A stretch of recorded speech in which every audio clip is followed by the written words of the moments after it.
IPC section 96 ప్రకారం తన ప్రాణాలను రక్షించుకోవడం కోసం తప్పనిసరి పరిస్థితిలో హత్య చేసిన కోర్టు తనకి శిక్ష విధించకూడదు.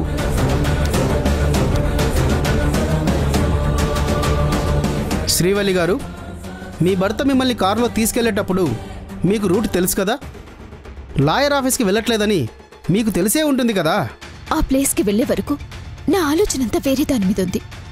అందుకే నేను రూట్ని పెద్దగా గమనించలేదు. అక్కడికి వెళ్ళాకే లాయర్ ఆఫీస్కి కాకుండా వేరే దగ్గరికి వచ్చామని తెలిసింది. అబద్ధం. నువ్వు అనుకొని ఉంటే కారులో రాంగ్ రూట్లో వెళ్ళేటప్పుడే పోలీసులకి ఫోన్ చేసి ఇన్ఫార్మ్ చేయొచ్చు, కానీ చెయ్యలేదు. నువ్వు అతన్ని హత్య చేయాలనే ఫిక్స్ అయ్యే వెళ్ళావు. నో నో యువర్ ఆనర్, నేను అక్కడికి వెళ్లే వరకు లాయర్ గారిని కలవటానికి వెళ్తున్నామని అనుకున్నాను.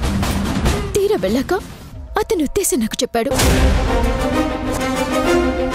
అందుకు నేను ఒప్పుకోకపోవడంతో నన్ను చంపాలనుకున్నాడు. తప్పనిసరి పరిస్థితుల్లో నేను షూట్ చేయాల్సి వచ్చింది. యువర్ ఆనర్, ముద్దాయే హత్య చేసినట్టు ఒప్పుకుంటోంది కాబట్టి సమాజంలో ఇలాంటి సంఘటనలు పునరావృతం కాకుండా అందరికీ కనువిప్పు కలిగేలా సరైన తీర్పునివ్వాల్సిందిగా కోర్టు వారిని కోరుకుంటున్నాను.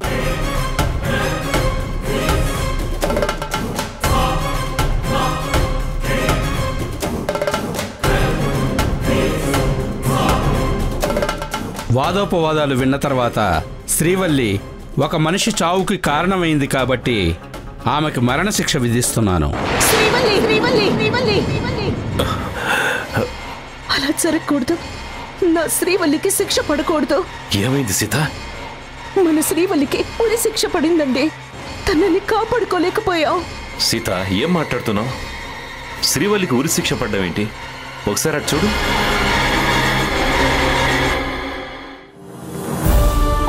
ఇప్పుడిప్పుడే తెల్లారుతోంది. ఇంకా మనం కోర్టుకే వెళ్ళలేదు, జడ్జిమెంట్ వినలేదు. మరి ఇందాక శ్రీవల్లికి ఉరి శిక్ష పట్టమంటే అదంతా నా కలనా? అవును, రాత్రంతా శ్రీవల్లి గురించి ఆలోచిస్తూ పడుకొని ఉంటావు. అందుకే ఇలాంటి కలలు వచ్చుంటాయి. ఏమండి, ఉదయాన్నే వచ్చిన కలలు నిజం అవుతాయంటారు. అంటే శ్రీవల్లికి కోర్టులో ఉరి శిక్ష పడుతుందంటారా? నాకెందుకో భయంగా ఉందండి. భయపడకు సీత, కలలు రావడం సహజం. అవి నిజమవుతాయి అనుకోవడం అమాయకత్వం. నువ్వు కలకన్నట్టు శ్రీవల్లికి ఎప్పటికీ జరగదు. నీకు చెప్పాను కదా, నేను శ్రీవల్లిని కాపాడతానని. మీరు చెప్పారు కానీ నేను కంగారు పడకుండా ఉండలేకపోతున్నాను. ముందు వాటర్ తాగు.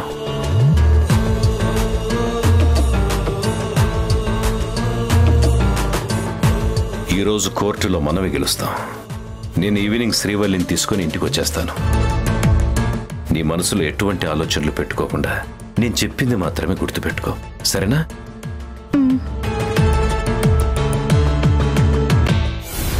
అలాగే లాయర్ గారు, బావగారికి నేను చెప్తాను. ఉంటాను. తంగచి, బావ లేచారా? ఏంటి విషయం లడ్డు? లాయర్ గారు ఫోన్ చేశారు బావా. ఏమన్నారు? శ్రీవల్లి కేసును వాదించే పబ్లిక్ ప్రాసిక్యూటర్ చాలా సీనియర్ అంట.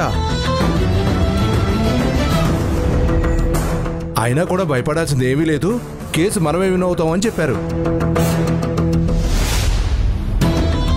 మనల్ని కరెక్ట్గా 10 గంటలకి కోర్టులో ఉండేటట్టుగా రమ్మన్నారు. మనం 10 గంటల కన్నా ముందే అక్కడికి వెళ్దాం. నువ్వు కూడా తొందరగా రెడీ అవ్వు. అలాగే బావా.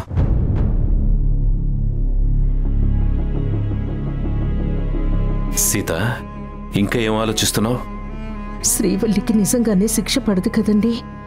నీ కూతురు మీద ఎంత ప్రేముందో నాకు తెలుసు. తన గురించి అంతలా ఆలోచించకు. మన అమ్మాయి నేరం చేయలేదు. నేరం చేసిన వాడిని శిక్షించింది. ఎట్టి పరిస్థితుల్లోనూ తనకు శిక్ష పడదు, పడనివ్వను కూడా. మనసులో ఎటువంటి ఆలోచనలు పెట్టుకోవద్దని చెప్పా కూడా నువ్వు ఇలా ఆలోచించడంలో అర్థం లేదు. మళ్ళీ నీకేదన్నా అయితే మేమెవరం తట్టుకోలేము. నీకు మాటిచ్చినట్టే అమ్మాయిని తీసుకొని వస్తాను. నువ్వు నిశ్చింతగా ఉండు.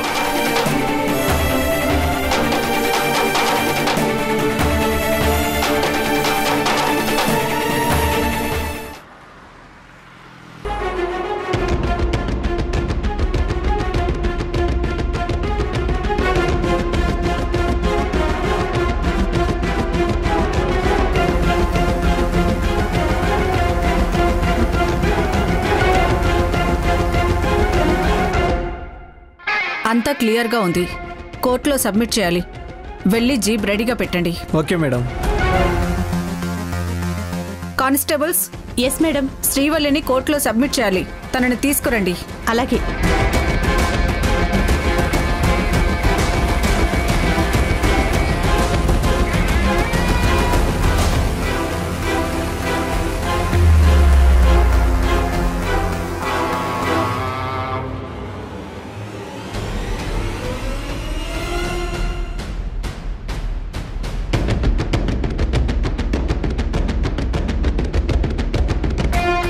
తీసుకురండి.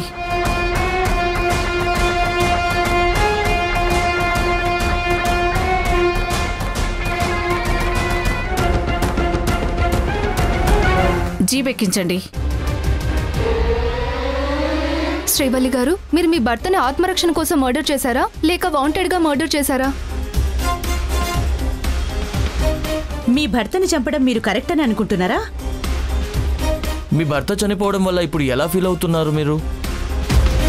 మీరు చేసిన పని తప్పని పశ్చాత్తాప పడుతున్నారా లేక మిమ్మల్ని మీరు సమర్థించుకుంటున్నారా? చూడండి, మన పెరట్లో తులసి మొక్కుంటే దానికి ప్రతిరోజు పూజ చేస్తాం. అదే గంజాయి మొక్కుంటే పీకి అవతల పారేస్తాం. నేను అదే చేశాను.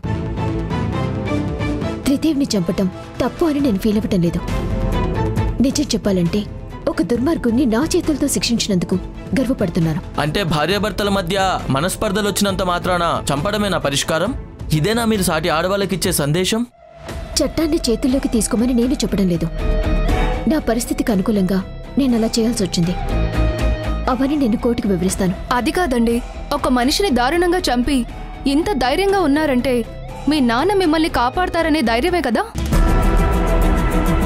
మా కోర్టుకు టైం అవుతుంది. తప్పుకోండి. No more questions. ఎక్కించండి. తప్పుకోండి ప్లీజ్, తప్పుకోండి.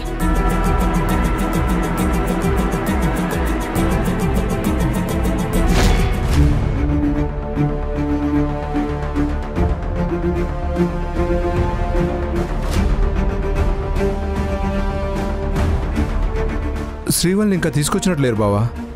కోర్టుకి ఇంకా టైం ఉంది కదా మామ, వచ్చేస్తుంటారు. మన తరఫున వాదించే లాయర్ వచ్చేసాడు కదా. వచ్చే ఉంటాడు బావా, కోర్టులో ఉండి ఉంటాడు.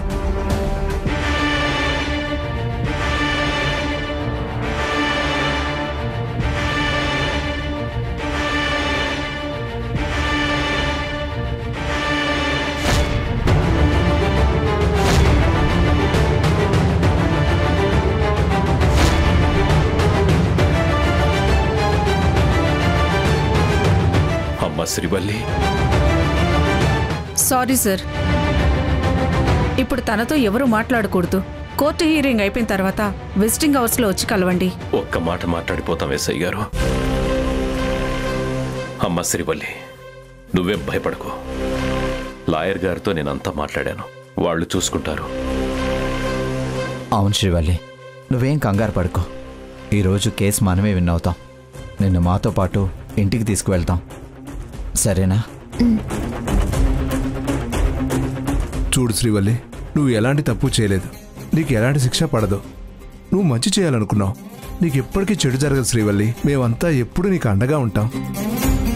అలాగే శ్రీవల్లి, టైం అవుతుంది, పద.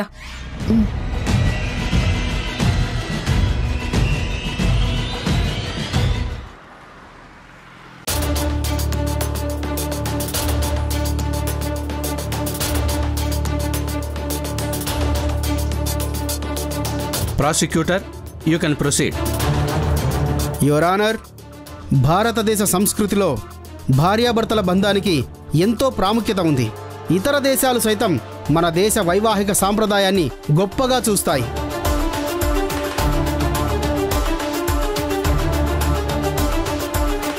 కానీ బోనులో నిలబడ్డ ఈ ముద్దాయి ఆ సాంప్రదాయానికే మచ్చ తెచ్చేలా తన భర్తని అతి దారుణంగా కాల్చి చంపింది.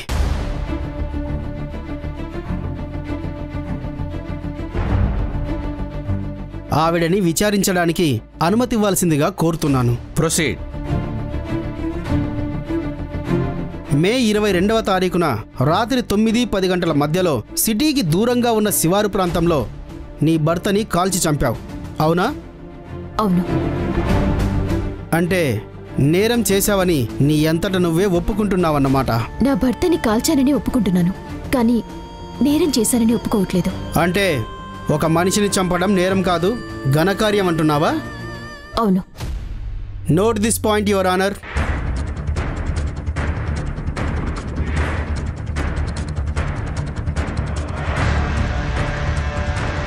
కట్టుకున్న భర్తని కొంచెం కూడా జాలి లేకుండా చంపడమే కాకుండా అది నేరం కాదని అంటున్న ఈ ముద్దాయిని కఠినంగా శిక్షించాలని కోర్టు వారిని కోరుతున్నాను.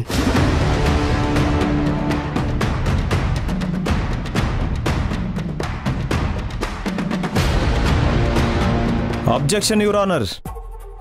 నా క్లయింట్ తన భర్తని చంపడం నేరం కాదు అని ఎందుకందంటే అతను ఏ భార్య సహించలేని పనిని ఆమెతో చేయించాలనుకున్నాడు కాబట్టి.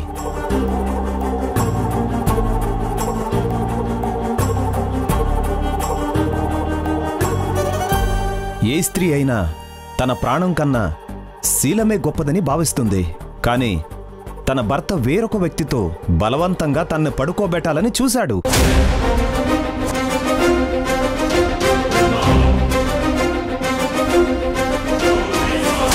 తను ఆ పని చేయనని చెప్పేసరికి అలా చేయకపోతే చంపేస్తానని గన్నుతో బెదిరించాడు. నా క్లయింట్ ఆ పని చేయడానికి ఒప్పుకోలేదు.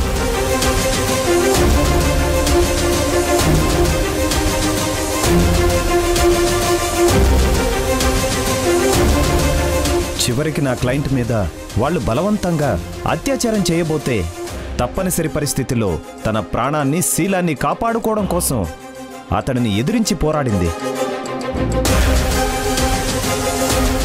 ఆ పోరాటంలో తప్పనిసరి పరిస్థితిలో త్రిదేవ్ మీద కాల్పులు జరపాల్సి వచ్చింది.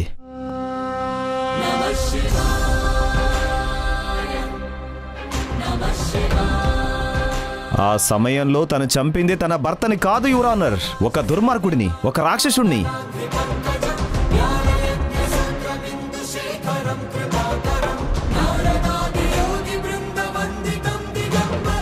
మనం రోజు పేపర్లలో టీవీల్లో చూస్తూ ఉంటాం. ఎంతో మంది ఆడవాళ్లు దారుణంగా అత్యాచారం చేయబడి చనిపోతున్నారు.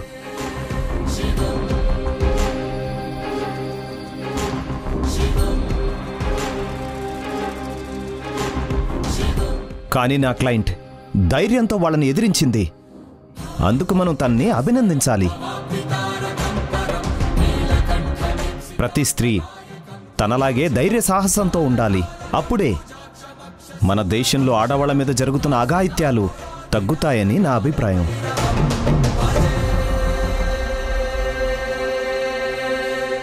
యువర్ ఆనర్, డిఫెన్స్ లాయర్ గారు చెప్పినట్టు తన భర్త తప్పు చేసి ఉండొచ్చు, కానీ అతడిని చంపే అధికారం ఆవిడకి ఎవరిచ్చారు?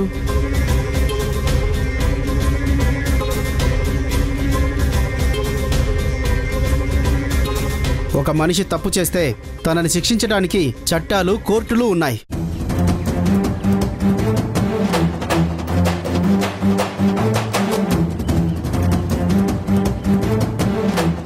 అంతేగాని తను లా అండ్ ఆర్డర్స్ని తన చేతిలోకి తీసుకునే అధికారం తనకి లేదు.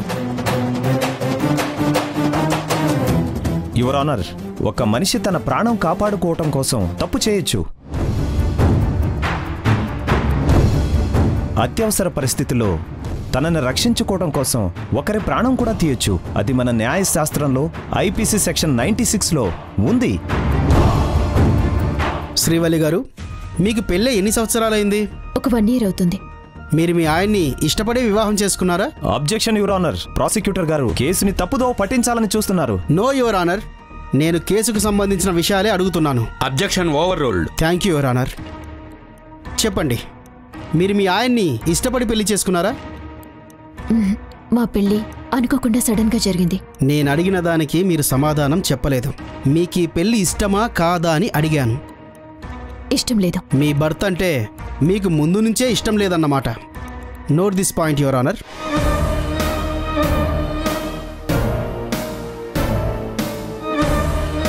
మీరు మీ భర్తకి విడాకుల నోటీస్ కూడా పంపించారు, అవునా? అవును. Note this point your honour.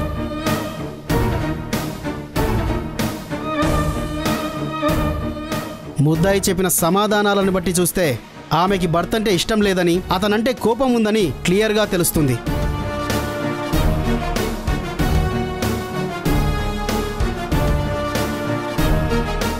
అంటే నిందితురాలు తన భర్త మీద పగతో కావాలనే ప్లాన్ చేసి అతడిని హత్య చేసి దానికి ఆత్మరక్షణ అనే పేరు పెట్టి తప్పించుకునే ప్రయత్నం చేస్తోంది.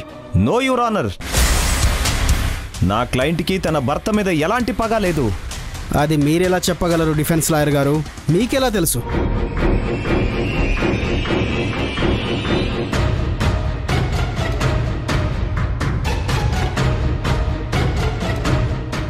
అతని మీద ఇష్టం లేదు అంటే అతని మీద కోపం, ద్వేషం ఉన్నాయనే కదా.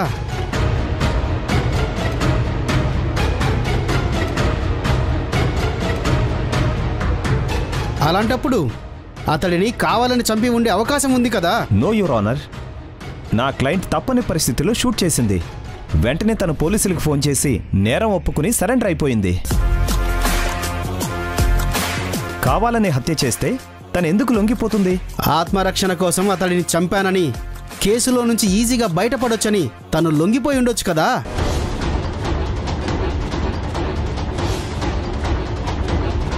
ఈ విషయం క్లయింట్కి బాగా తెలుసు.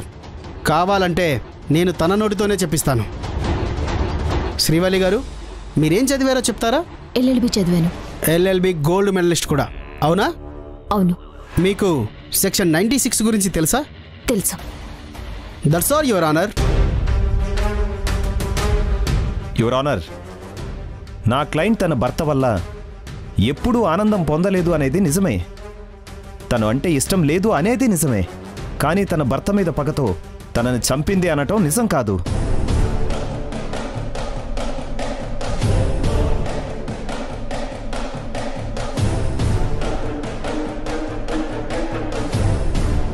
త్రిదేవ్ది ఒక క్రిమినల్ మైండ్.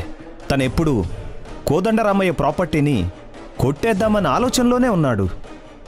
అవన్నీ అతనే స్వయంగా ఒప్పుకున్నాడు. మీరు చెప్పేది నిజమని నిరూపించడానికి మీ దగ్గర ఏదైనా ఎవిడెన్స్ ఉందా? ఉంది యువర్ ఆనర్. దీనికి ప్రత్యేక సాక్షి కూడా ఉన్నాడు. అతను ఒక 12 ఏళ్ల కుర్రాడు. అతను త్రిదేవ్ వీడియోని షూట్ చేశాడు.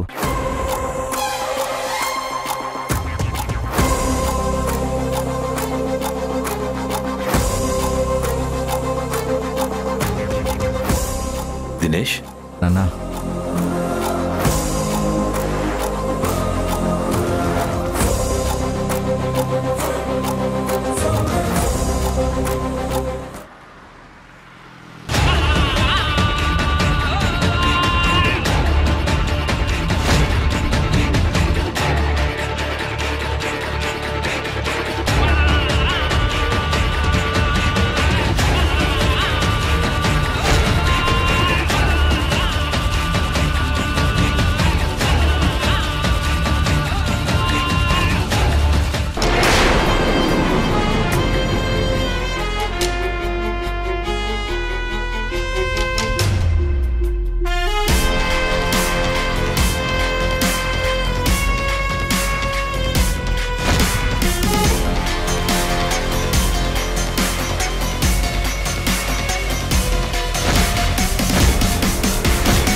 ఈరోజు శ్రీవల్లి కేసు కోర్టు హియరింగ్కి వచ్చింది.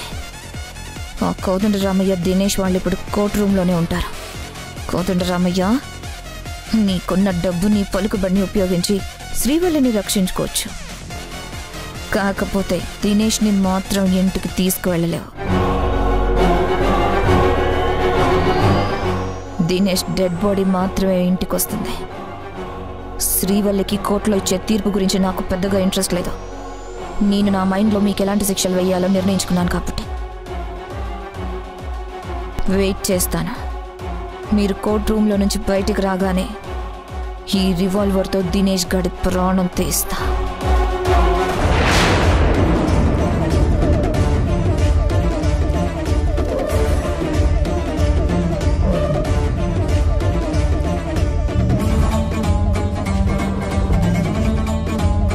దినేష్ గడ్ కోర్టు తీర్పు ఇవ్వకముందే బయటకు వస్తున్నాడేంటి? నా చేతుల్లో చావడానికి మృత్యు వాడిని తొందర పెడుతున్నట్టుంది.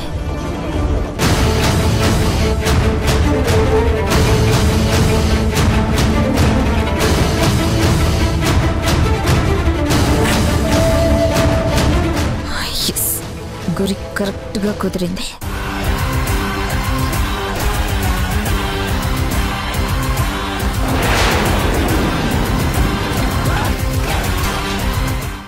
వీడియో తీసిన అబ్బాయిని సాక్షిగా ప్రవేశపెట్టండి.